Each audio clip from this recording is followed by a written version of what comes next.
Hello बच्चों, कैसे हैं आप सभी। हम इस लेक्चर में बात करेंगे माइंड मैप की। कैसे आप खुद के किसी पर्टिकुलर चैप्टर के माइंड मैप बना सकते हैं, क्योंकि पूरा चैप्टर कंप्लीट करने के बाद में अगर हमें उसका टेस्ट देना है, हमें पता चलता है कि कल किसी पर्टिकुलर जैसे इलेक्ट्रोस्टैटिक का कल टेस्ट है और आज हमें उस चैप्टर के सारे फॉर्मूले सारा कॉन्सेप्ट रिवाइज करना है। और अगर हम पूरे नोट्स जो हमने बनाए या जितने हमने न्यूमेरिकल उसके लिए प्रैक्टिस में सॉल्व किए हैं, उसकी प्रैक्टिस में जितने न्यूमेरिकल सारे अगर रिवाइज करें तो बहुत ज़्यादा टाइम लगेगा। इसलिए हम खुद के माइंड में बनाएंगे। ओके। और खुद का अगर हमने माइंड में बना रखा है किसी पर्टिकुलर चैप्टर का, तो उससे रिवाइज करना बहुत ईजी हो जाता है। उससे रिवाइज करना बहुत ईजी होता है क्योंकि हमें पता है कि हमने जो लिखा है हमारी राइटिंग में, राइटिंग कैसी भी हो, हमने खुद ने जो लिखा उससे हमको बहुत ईजिली समझ में आता है। ओके। आपका लिखा हुआ आप देखेंगे, आपका जो लिखा हुआ है अगर आप उससे रिवाइज करते हैं तो बहुत इजीली आप सारी चीज़ों को समझ भी सकते हैं और रिवाइज भी कर सकते हैं। बहुत इजीली सारी चीज़ों को हम रिवाइज करते हैं। ओके।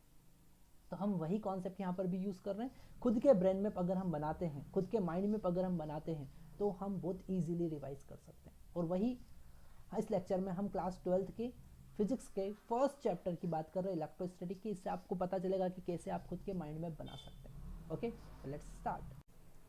ओके। अगर हमें किसी चैप्टर का ब्रेन मैप बनाना है तो हमें उसके सारे फार्मूले याद होना चाहिए। हम बुक का यूज़ कर सकते हैं, बुक में से फार्मूले देख देख कर बना सकते हैं। ओके। और नोटबुक का यूज़ कर सकते हैं। पर अगर आप याद करके ब्रेन मैप बनाते हैं तो वो उसका बेनिफिट ज़्यादा मिलेगा। जब आप उसका रिवीजन करेंगे, पूरा ब्रेन मैप को अगर अच्छे से पढ़ेंगे वापस से, तो फार्मूले आपको याद करने की ज़रूरत नहीं रहेगी, आप इजीली बना सकते। पर हाँ, कहीं गलती नहीं होना चाहिए, नहीं तो वो रिवीजन के टाइम पे बहुत ज़्यादा प्रॉब्लम क्रिएट करेगा। ओके, गलती नहीं होना चाहिए। तो हम देखते हैं कैसे आप इलेक्ट्रोस्टैटिक के ब्रेन मैप बना सकते हैं। तो हम बात कर रहे हैं इलेक्ट्रोस्टैटिक की। ओके। इलेक्ट्रोस्टैटिक, कैसे हम इलेक्ट्रोस्टैटिक का ब्रेन मैप बना सकते हैं। ओके। तो इलेक्ट्रोस्टैटिक में सबसे पहला आपको टॉपिक्स पता होना चाहिए। सबसे पहला टॉपिक आता है चार्ज। ओके। सबसे पहला टॉपिक आता है चार्ज। तो चार्ज की different property, what is the charge, हम छोटा सा डेफिनेशन लिख सकते हैं। Charge create due to transformation of electron, due to transformation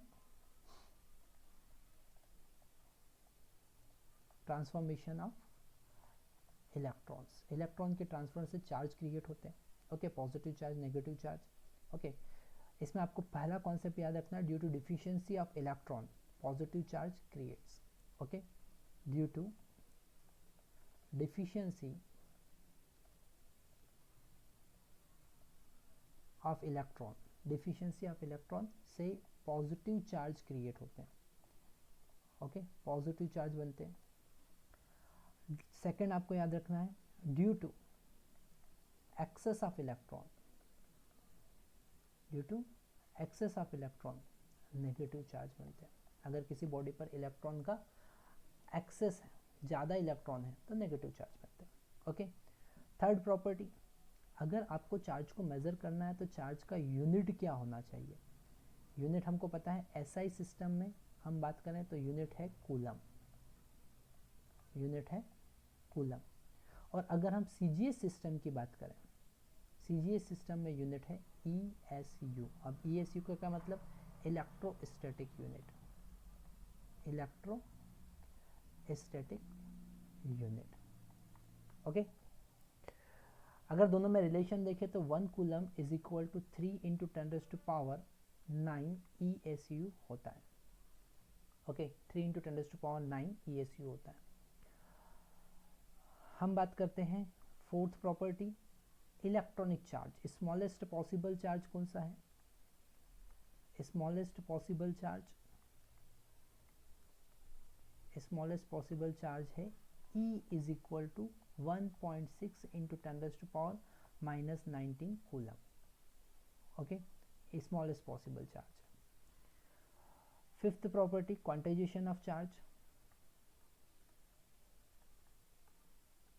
quantization of charge present on any body is integer multiple of electronic charge, मतलब कि plus minus NE, plus minus NE। Okay. Next property अगर हम देखें, next property अगर हम देखें तो conservation of charge, मतलब कि किसी सिस्टम पर, किसी आइसोलेटेड सिस्टम पर टोटल चार्ज कंजर्व होता है, तो conservation of charge, conservation of charge. Okay, ये सारी फर्स्ट यहाँ पर टॉपिक आपका कंप्लीट होता है। चार्ज से रिलेटेड सारे कॉन्सेप्ट हम यहाँ पर इतने में देख लिया हमने। ओके, नेक्स्ट अगर हम बात करें तो नेक्स्ट हमारे पास में, नेक्स्ट अगर हम सेकंड टॉपिक की बात करें तो सेकंड टॉपिक होगा दो चार्ज के बीच में लगने वाला फोर्स। ओके, तो उसको थोड़ा सा हम लिख लेते हैं। अगर हम फोर्स की बात करें तो फोर्स बिटवीन टू चार्ज, जैसे अगर हमने एक चार्ज Q1 और Q2, एक चार्ज Q1 और एक चार्ज Q2 r डिस्टेंस पे रखे हैं, तो इस पे लगने वाला फोर्स को हम लिखेंगे F21 वेक्टर। ओके, और इस पे लगने वाला फोर्स क्या होगा, F12 वेक्टर। तो यहाँ पर बेसिक केवल दो कॉन्सेप्ट आपको याद रखना है। पहला कॉन्सेप्ट क्या कि it is kind of action reaction pair according to Newton's third law.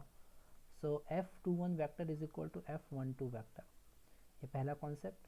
और जो फोर्स की डायरेक्शन होगी, it is the direction in the direction of line joining two charges.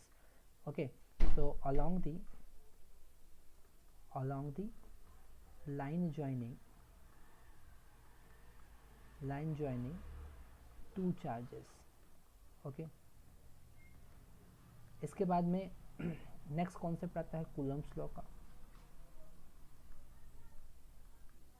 तो कूलम्स लॉ के लिए आप लिखेंगे फोर्स का magnitude is equal to K Q1 Q2 divided by R square, और K का वैल्यू हमको पता है 1 divided by 4 pi epsilon naught होता है। It is equal to 9 into 10⁻⁹। Unit होगा न्यूटन मीटर स्क्वायर पर कूलम स्क्वायर, और यहाँ पर एप्सिलॉन नॉट का value 8.85 into 10⁻⁻12 coulomb square divided by newton metre square, या फिर आप लिख सकते हैं फेराड पर मीटर, या फिर हम लिख सकते हैं फेराड पर मीटर। ओके, इसको कहते हैं हम permittivity, permittivity of free space.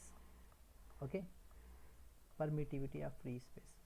तो ये फोर्स का कॉन्सेप्ट यहाँ पर क्लियर होता है। इसमें एक वेक्टर फॉर्म भी हम यूज़ करते हैं, तो नेक्स्ट हम लिख सकते हैं वेक्टर फॉर्म। अगर हम वेक्टर फॉर्म की बात करें तो वेक्टर फॉर्म में आपको सिंपल सा F, अगर 21 वेक्टर की बात करें तो ये होगा K Q1 Q2 divided by R square into R21 vector. Same is it is अगर आप F12 वेक्टर की बात करेंगे, फोर्स ऑन 1 ड्यू टू 2, तो वो होगा K Q1 Q2 divided by R square into R, यहाँ पर R21 कैप आएगा, it should be unit vector. Okay, cap, और ये R12 कैप। ओके, तो ये पूरा कॉन्सेप्ट फोर्स का यहाँ पर हमने एक सिंपल ब्लॉक में यूज़ कर लिया। ओके, नेक्स्ट कॉन्सेप्ट आता है, नेक्स्ट कॉन्सेप्ट आता है इलेक्ट्रिक फील्ड का। नेक्स्ट कॉन्सेप्ट आता है इलेक्ट्रिक फील्ड का। ओके, तो electric field E is equal to होता है force upon Q on unit charge. Force on unit charge is called electric field. Unit की बात करें तो इसका यूनिट होगा न्यूटन पर कूलम, न्यूटन पर कूलम, न्यूटन पर कूलम, या फिर हम लिख सकते हैं वोल्ट पर मीटर, वोल्ट पर मीटर। ओके, तो यहाँ पर एक कॉन्सेप्ट और हमारा क्लियर होता है, एक कॉन्सेप्ट और हमारा क्लियर होता है।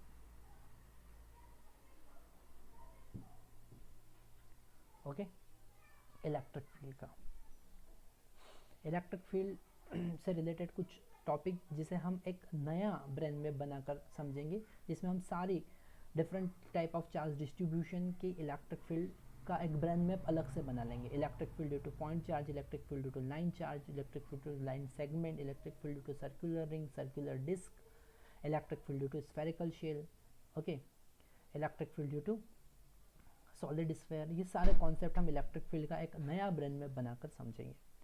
अब यहाँ पर एक लास्ट कॉन्सेप्ट आता है गॉस लॉ का। ओके, गॉस लॉ का एक लास्ट कॉन्सेप्ट आता है। गॉस लॉ आता है total flux passing from any closed surface is equal to Q inside divided by epsilon naught, Q inside divided by epsilon naught. इसे mathematically हम लिखेंगे close surface integration of electric field is equal to Q inside by epsilon naught. तो यहाँ पर ये last concept Gauss law का। तो इस तरीके से हमारा एक चैप्टर इलेक्ट्रोस्टैटिक का मैक्सिमम यहाँ पर ब्रेन मैप में कवर होता है।